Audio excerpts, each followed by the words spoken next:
day one. Yeah, dope, bro. Yeah, it's you locked gotta in, have a man. team, bro. Yeah, for sure. That's my guy. It's imperative, my guy. Are we rolling? All right, bet. The harder you grind, the bigger you dream. The harder you grind, the bigger you dream. The harder you grind, the bigger you dream. I said the harder you grind, the bigger you dream. I said you're up and I'm up. Y'all now tuned in to the GrindHard Dream Big Show. Harder you grind, the bigger you dream. I got a special guest in the building. Go ahead and introduce yourself to the people, man. It's Harvey the King, man. We live here. I appreciate my brother for one just having me, sharing this platform. It's King Harvey, man, trap pastor, leader of the church in the wild, man. Church in the Wild, that's what's up. I've been seeing a lot of that. We're gonna definitely get into that for sure. So, man, how you feeling today, though? I'm good, bro. I actually woke up. The week has been kind of tumultuous, so today I woke up kind of refreshed, like that light. You know how the light kind of creep into your window, and it's like, all right, bro, new day, new opportunity. Nah, for sure. So, like, for the people that don't know you, as far as like your childhood, your upbringing, like, where you born, where were you raised? Originally, I'm a Washingtonian, man. I was born in Providence Hospital. Came home to River Terrace, Washington, Northeast Washington, D.C. Building 3318 to be exact, man. And I was raised by a two-parent household, for the most part. My parents did separate when I was younger, but it never took away from me feeling like, I still had that family setting. Like, I still had both of them very involved, and it definitely played a major part in the person and the man I am today. For sure. So, like, did you have any hobbies, like, coming up? Like, was you into, like, the sports? Was it, like, all right, I'm saying, heavy into the school or, like, things like that? It's actually crazy that you asked that question because, we got a mutual buddy, my man Bean on Spread the Love, right here. Yeah, okay. Shameless plug. And we all grew up playing football. My grandmother, she stays on 907 Jefferson, so I was always over my grandmother's house all the time, and I eventually gravitated to Jabu Kenner Football League, and I played for the Lamar Ray Steelers, one of the best football programs in the city. If you was growing up in the 90s, early 2000s, man, you came up on that hill on the side, we probably spanked that butt. You know what I'm saying? But football, man, that was my outlet, sports. I always loved the rap, I always loved literature and things like that, but, just like I said, like any other kid, I was outside. That's what's up. Nah, being outside as well. I'm a Maryland guy. I ain't gonna lie. I feel Maryland. PG County and things like that. Moved to Glenarden and all that. So, what I'm saying, with the flowers. USGA. What I'm saying, graduated from there. You feel me? Went to Bowie State University. Got my degree there in communications. So, like, nothing happens on accident. God just put this on my heart to do as far as the motivation of the podcast, and that's why we're here, man. So it's a beautiful thing. As you navigated through all of this stuff, man, when did you really first fall in love with music? Because I seen, like, of course, on your Instagram and everything like that, your platform, like, this love for music that you was consistently doing. So what was that first interaction with the music? I was a little kid, bro, and it's probably cliche, but like church, bro. Like, my grandmother sang in the choir, my dad was an usher, he was in the choir, he eventually became a deacon, and now my dad's a minister. But bro, like, some of the first music I listened to was like Kirk Franklin, like Melodies from Heaven, you know what I'm saying? Like that original first Kirk CD, like that OG Kirk, some of the best gospel music, like to this day, bro. And that, and my dad was a big Rock Kim fan. So, like, my dad had this 92 Honda. I'll never forget this car, man, because he actually bought it like when Hondas, I guess, at the time when it was like kind of like one of the cool cars to get or whatever. So, he fresh, he had this tan leather interior, with the sunroof. Back in the day, all them little extra amenities, if you had certain stuff on your car, it was, you was kind of doing something, man. I could just remember summers in the car where we riding all through the city, man, and he bumping Rock Kim, Kid and Play, KRS-One, like a lot of early hip hop stuff, and that's where I kind of gravitated. Like, one of my favorite duos of all time is Kid and Play, and now because the music has kind of gotten like too gangster, don't nobody like to party and have fun no more. But they was creating vibes back then for real. So that's kind of where I gravitated between church and my dad kind of like pouring that hip hop into me as well. I fell in love with it, bro. For sure. Nah, I think that's where it segues into the church in the wild, right? Because I feel like, okay, man, I took a little bit of, what I came up off of, and then it's like, I feel like even with music, it's like, I want to still make it me. I still want to make it authentic, and I still want to make it myself. So, you know, kudos to you for being able to, you know, take those installments, right, or take those ingredients early and being like, all right, bet, mixing it up, right? We're like, all right, bet. Now I got something to call my own. So, I guess, is it safe to say when you're making the music, it's really like a safe space for you? Does it come off therapeutic, or is it like, yo, I feel like, yo, this is really, you know, something I need to do, or something I felt like, all right, bet, you know, here's the keys, you know what I'm saying, there's the vehicle, push the start, let's go. Let's get it. You know what I'm saying? Okay, how can I put this? For one, I feel like we all got a purpose in life. And like a part of my purpose, since I was a kid, my dad ran like reading enrichment programs for children, programs for adjudicated youth, underprivileged youth, things like that.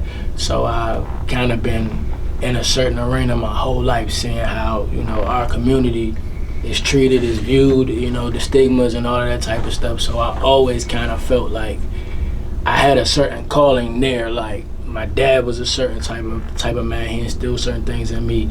I want to be kind of carry on that torch to be a person that impacts before I expire. And music is like a tool, bro. Like at the end of the day, back in the day, I believe one of the guys in Wu-Tang said they was like CNN for the hood. Like where we might not get a certain viewpoint, or somebody might not be able to express the things we see, we deal with, we walk through day to day. You need somebody like us to get that representation. For sure. You know, so I kind of always felt a level of pride in doing that. And when I get in the studio, it's like story time. Like we walking through my life, my experiences, people I encounter, trials, tribulations, peaks, valleys. Like it's like a melting pot of just my life and the things that have made me. Like it's a culmination of things that end up making us the person and the man we are. And I just feel like it's a part on the movie Hustle and Flow where the white guy that was the engineer, he said everybody has a right to lay a verse. Like everybody deserves their right to have to express something they haven't heard, or like your feelings, your emotions, whatever you're going through. Everybody has their own individual platform. You know, music can just you can, because music is such a big industry, you can kind of, I guess, your message can be heard at more of a massive level depending on where you go, but at the end of the day, we all can sit down with a pen and a piece of paper and put our thoughts down. Yeah, nah, for sure. Like even before this, I was rapping before. Yeah. So like even doing that and just being poetic with it and just always being a conscious type of person, like a journalist. I think it's a form of journalism. I think Ice Cube has said that, like it's a form of journalism. Like you just reporting, you know what I'm saying, everything that's around you. Live. Yeah, reporting live.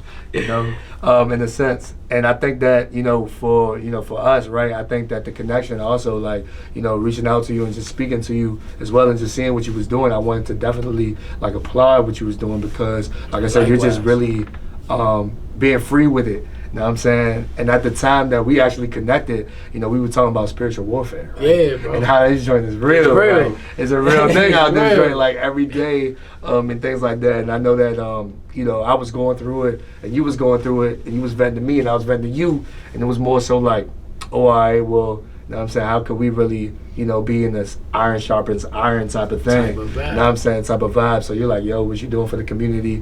You was like, yo, your motivational videos, bro, like, keep going. And when you sat there and told me that was transparent for me and something I needed, because sometimes I was looking at it from I want the like, I want the want. Bruh. But it's like, nah, bro. The validation. It's the validation, right? And it's like, nah, bro, like, focus on the need, focus on the love, because guess what? People need this. So I need you to be locked in and keep going. You are a necessity, bro, whether you feel like it or not. I mean that generally from my heart. Like, it's some mornings where I hear that, let's get it, let's go. And it's like, yeah, green light, let's go. Like, you got another opportunity. God gave you another 24. He ain't give it to you for no reason. Right. Utilize it. You know? And we are under heavy spiritual attack right now, man. I feel like anybody, I don't try to push my beliefs on anything like that on anyone, but I know who Christ is. I know what he's been for me. I know what he's done for my life, bro. Like, I know that without him in the war, I would lose the war.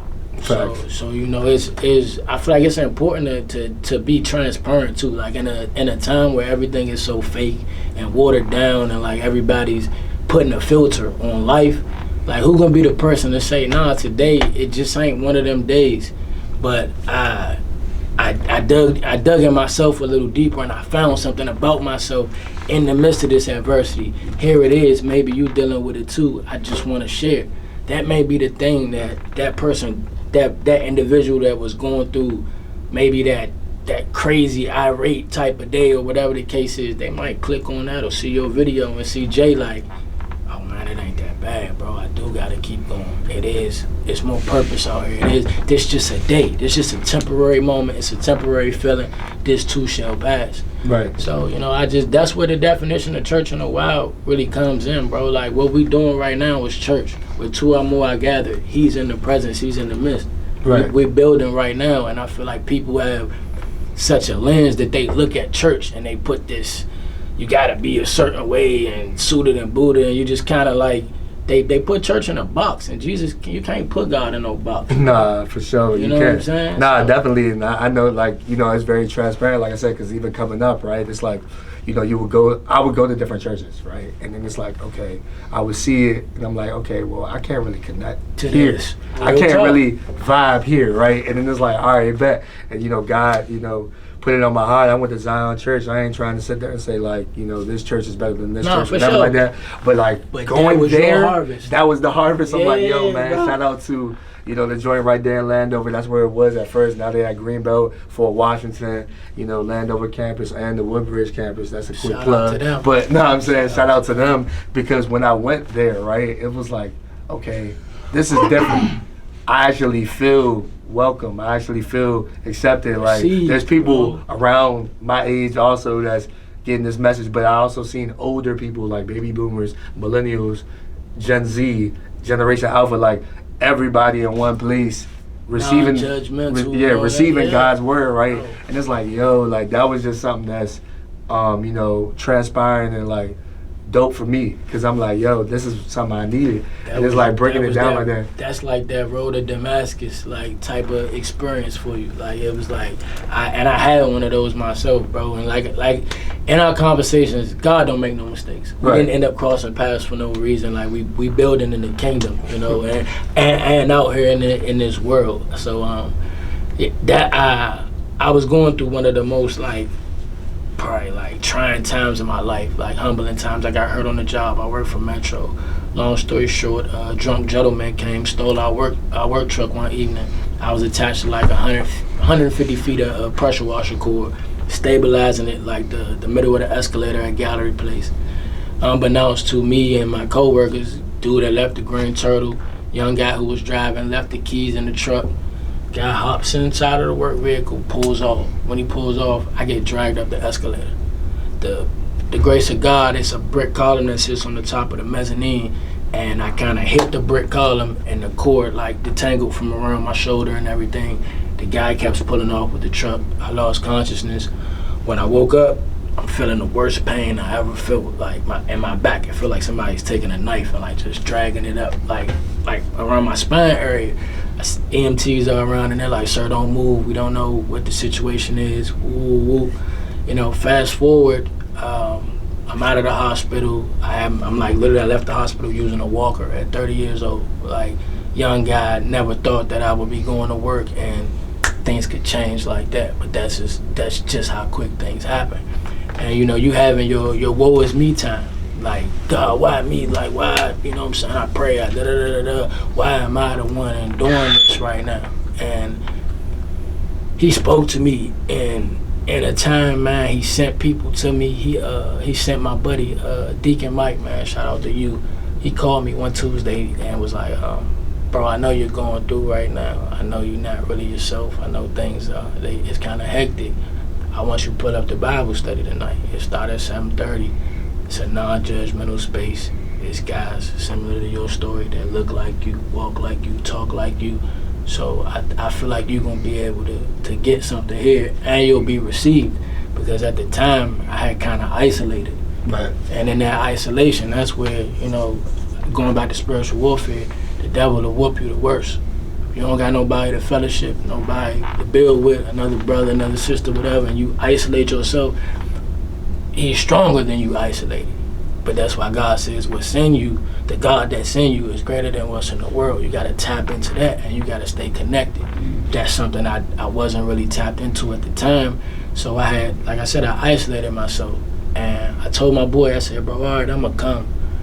Everything I think that could have tried to deviate me from pulling up to the church that night happened. Every thought in my mind that could have came across, every deceptive thought, all of that. And it was almost up until like 7 o'clock that I was like tussling with whether I was going to go or not. I'm so thankful to God that I went that night. It's been 4 years now. The group of gentlemen that helped save my life, shout out to my pastor, Pastor Mark Francis. He also used to own Scraper's clothing brand back in the day, if y'all know about like inner city brands and stuff. Like, I found somebody. My dad's a minister, like I'm telling y'all. But I had to find somebody that looked like me, breathed like me, talked like me, said like, was almost like a mirror image, but that was sold out for Christ. Somebody that wasn't faking it, somebody that really had found him, and he got a hold of his spirit, and he didn't let him go. And when I saw that there, and the men there, when I saw vulnerability, when I was able to cry around a group of men that I had never met, like prior to that, it was like a release of freedom. And it was like, I want more of this. I want to keep doing this. I want to be around this more. It's like I felt that healing coming in. So again, I understand exactly what you're saying, bro. I went to a million churches growing up. Like I left my church home because I started feeling like God wasn't in the building, like the church I grew up in. And I told my dad, I was like, Daddy, I don't like. One day I actually had a conversation with my father at like 16 years old, and I said, if God's so real, Daddy, why I'm going through everything that I'm going through?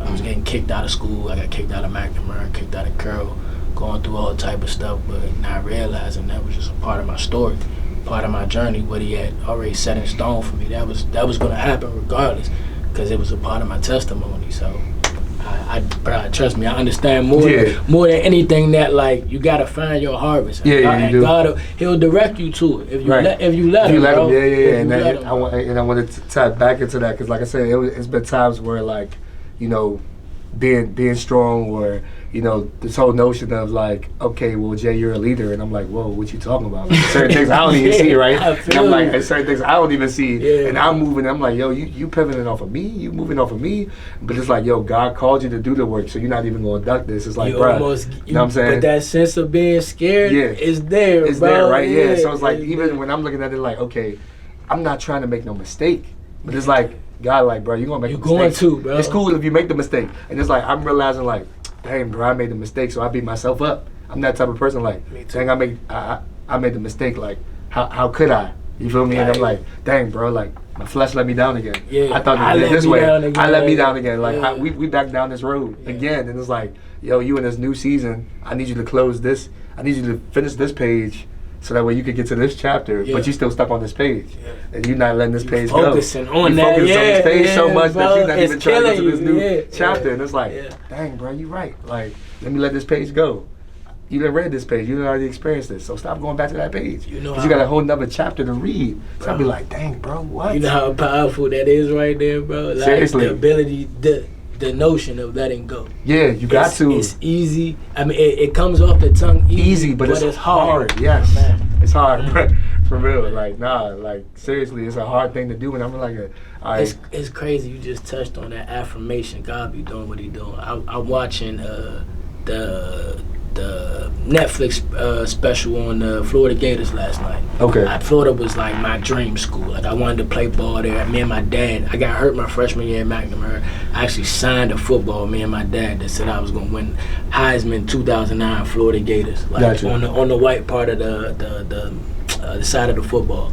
You know, of course it didn't happen, but that was always one of my favorite schools. So I'm watching a documentary last night.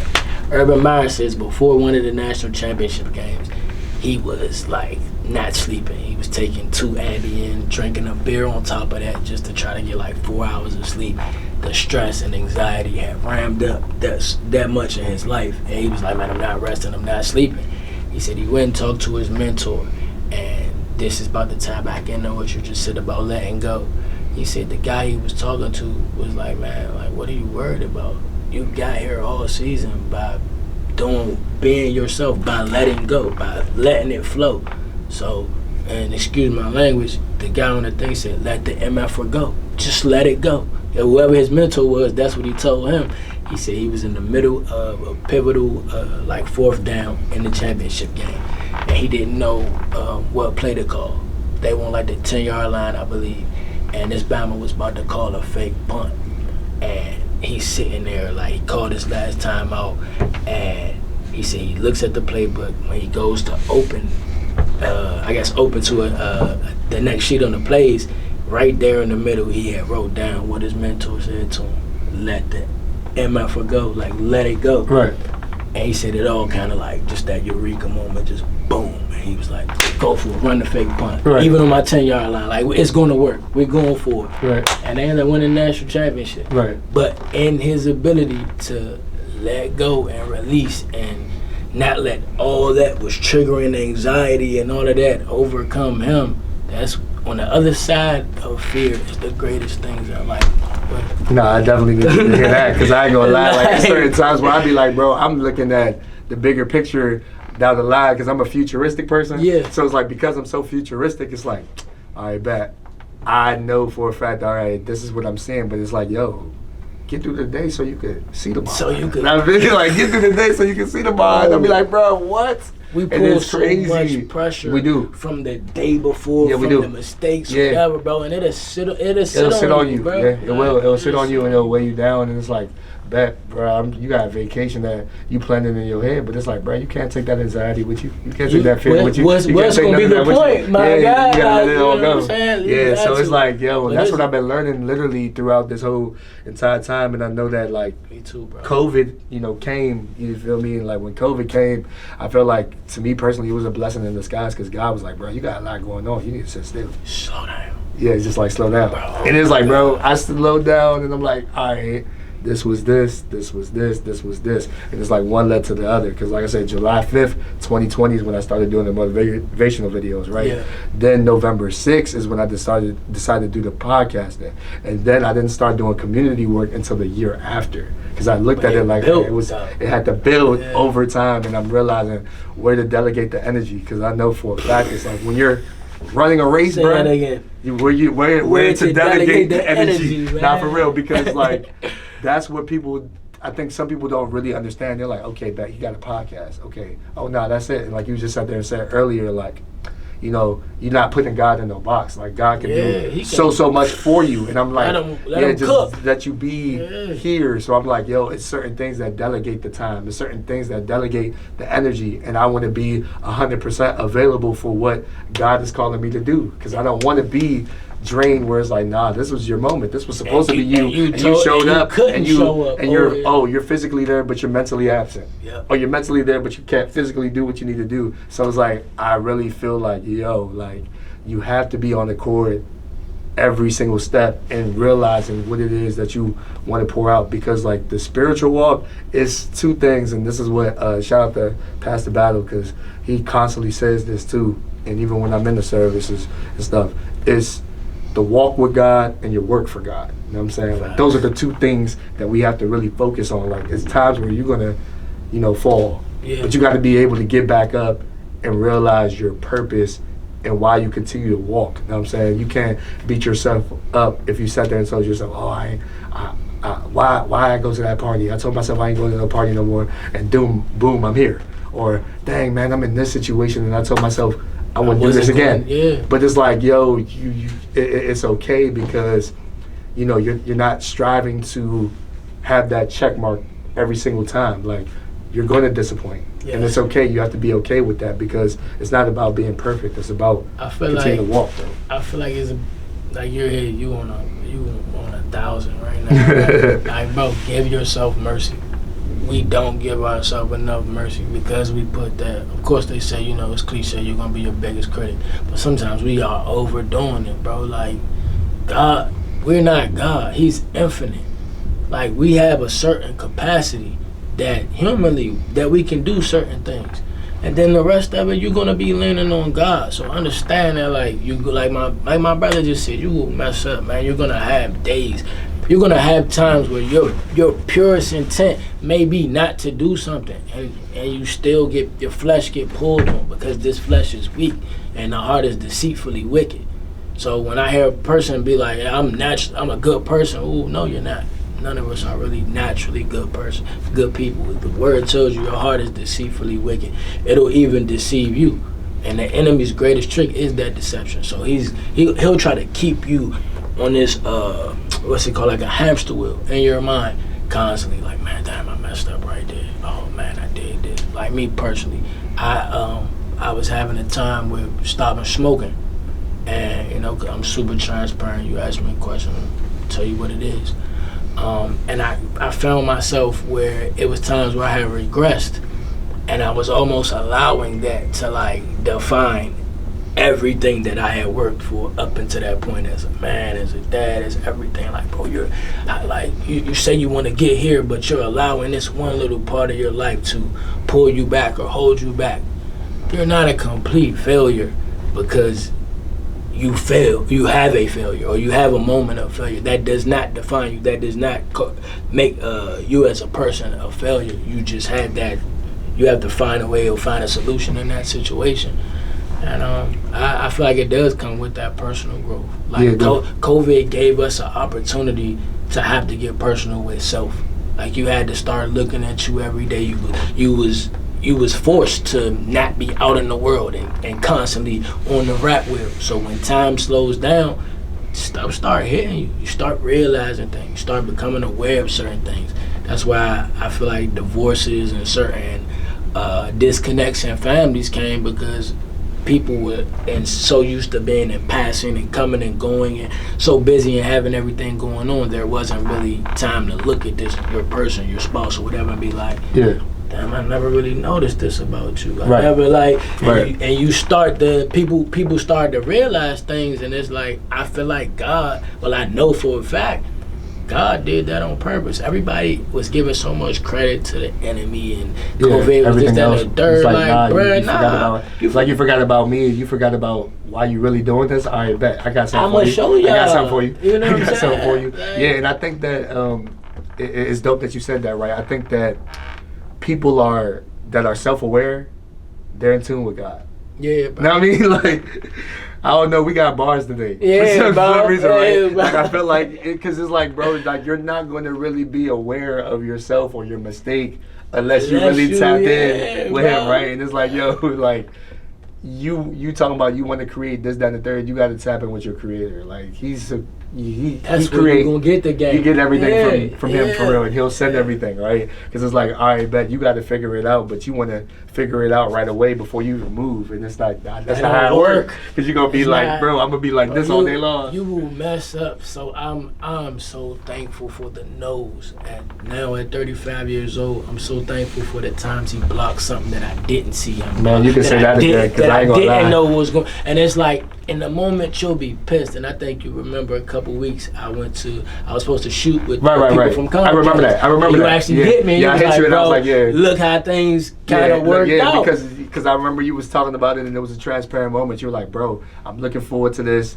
Dang, you know, the opportunity, this, that, and the third. And it kind of reminded me also, because like I was talking to my homie about this earlier, and we talk about it a lot.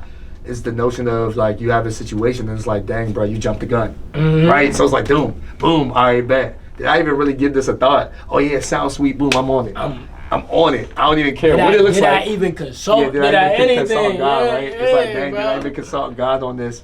And it's like, bro, we can't miss that out, because it's like, just because this is what our flesh want, we like, okay, bet. This is what you wanted for real? This is everything that come with it. Are you sure? Are you sure? And I'm like, woo, if that was not for me. Because I look at it from but then when it circled back, you realize probably, all right, I'm more calm now.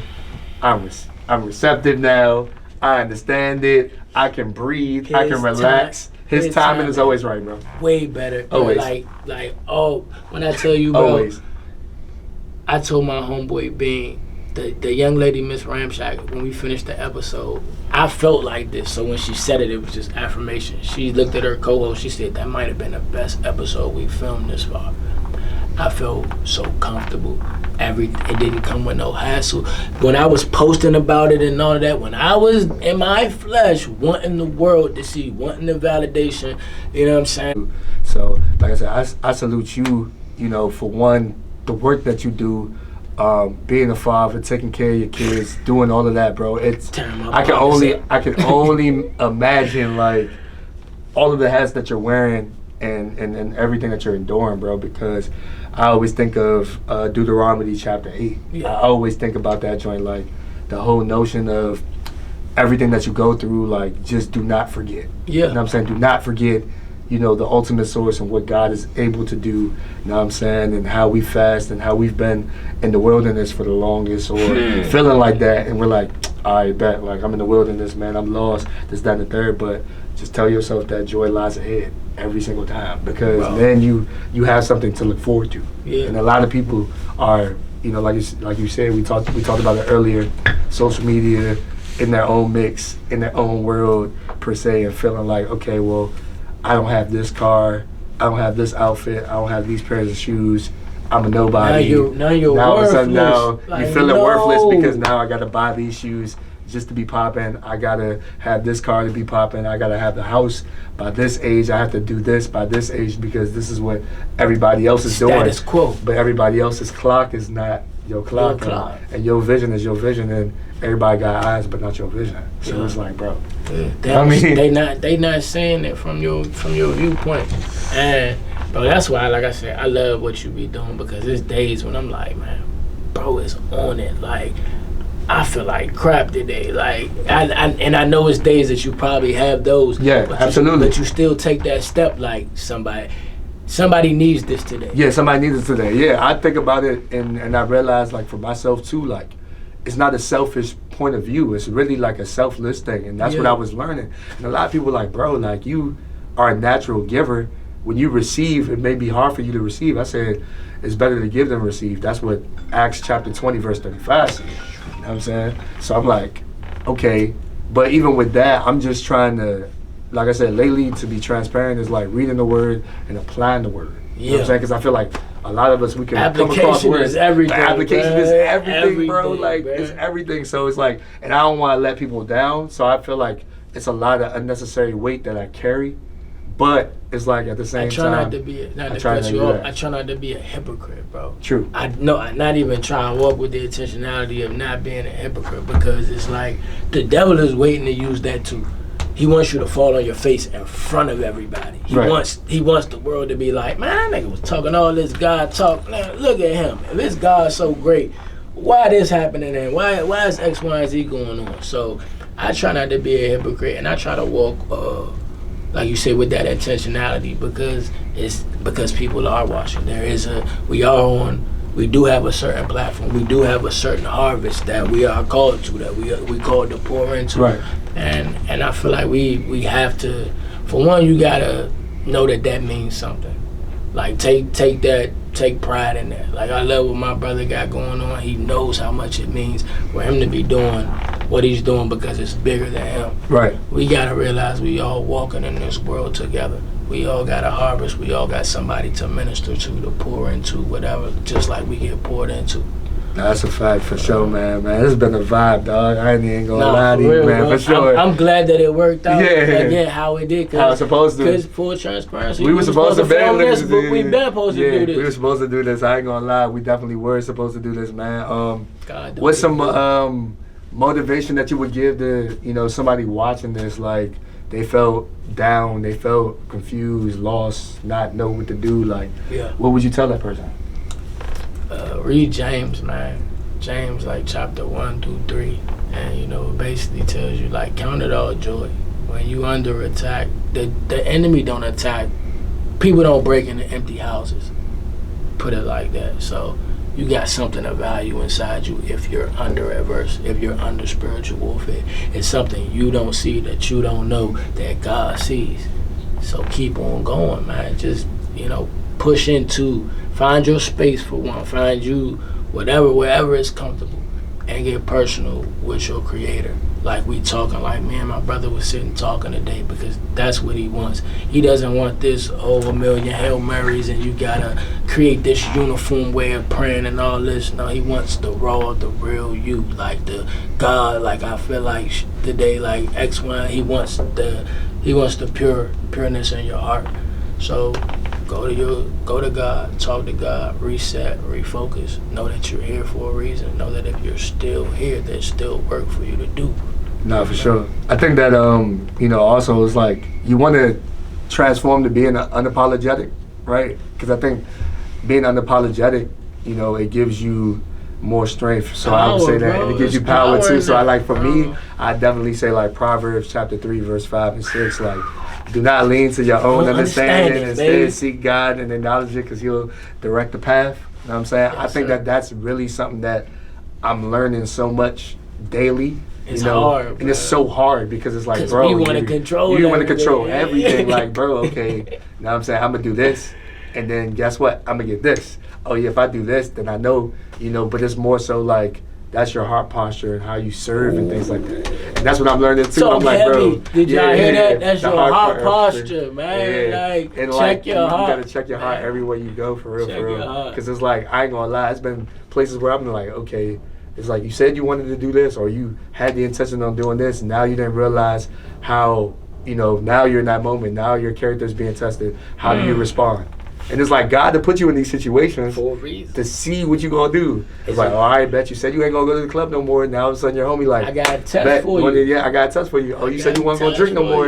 Oh, you said you weren't gonna do this no more. But it's like, and when now you do that. And when the enemy realizes you done got strong, you done got callous. Like, I work with my hands. My hands pretty callous. Like, I can grab a lot. I can touch, hot step, and certain things. I can do now, because it's hard. It's callous. Same thing with you in certain areas of spiritual warfare.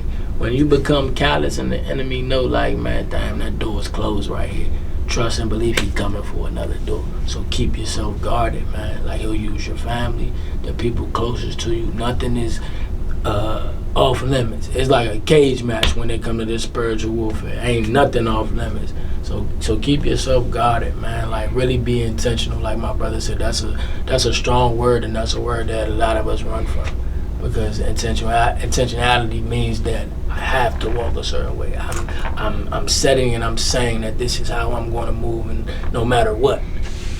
Nah, for sure, man. I ain't even gonna lie, man. This joint definitely, I'm trying to tell you, when y'all see this joint, man, look, you definitely gonna wanna listen to this joint again, man, because like I said, it was a lot of gems being dropped, just flowing and flowing and flowing, man. So like I said, man, how can people support you? How can people follow you? Go ahead and plug all that in, man. Oh man, thank you again, my brother. Thank you, bro, for real. Like, I don't take stuff like this lightly, because I don't take nobody giving their time to me lightly or extending their platform, because we all took time to build, ourselves, our brands and everything. So thank you again, bro. Man, the pleasure was mine, man.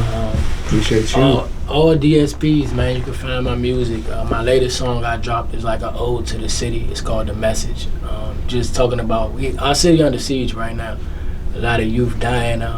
It's just a lot of madness, and I feel like rappers got a platform. We have the ability to influence. So why we not using it the proper way? Like, most of the rappers in our city, they playing into the hand of the nonsense. They not really talking about, how to oppose it, what's the solutions. They not even really putting it out there. So, I decided to be the guy to talk about it. So you can grab that on all streaming platforms. Check out my latest performance on Painting the Mic of that song, The Message. It's on YouTube. Type in King Harvey. The joint should pop up, man. Give me some feedback if you like it. I love it. Share it, support. That's all a brother can ask. One like don't cost you nothing. One share don't cost you a penny. So, and I'm actually starting a nonprofit. I'm trying to turn Church in the Wild into a nonprofit, because I want to be able to actually do a lot more. And as a father of 6, I'm spread pretty thin. So, you need resources to be able to help your community. So, I need to be able to tap into that. And I feel like the world needs it, man. Like, Jesus wasn't walking around with the politicians and the kings and queens and all that. Like, Jesus was in the trenches, bro. He was with the whores, the tax collectors, the killers, the robbers, all that. He was where healing needed to be. That's the definition of church in the wild. Just a little conversation for the congregation, man. I appreciate that, man. That's so heavy, man. Look, make sure that y'all tap in and follow him. Like I said, I follow him. I'm inspired by what he does daily because, like I said, he's working all the time. This dude's super He's humble. literally working every day. He's sharing his day with y'all, regardless of like if it's a up, a down. He's literally being so transparent with you guys on his platform. So like when you follow him, you get the authentic him, and that's what I definitely appreciate and challenge the world to do a lot more. Anybody that's watching it for real. So like I said, man, support this guy. I appreciate y'all so much, and y'all already know me, man. The harder you grind, the bigger you dream. The harder you grind, the bigger you dream. I said the harder you grind, the bigger you dream. The harder you grind, the bigger you dream. Make sure that you like, comment, and subscribe. I said you're up and I'm up. Let's get it, let's go.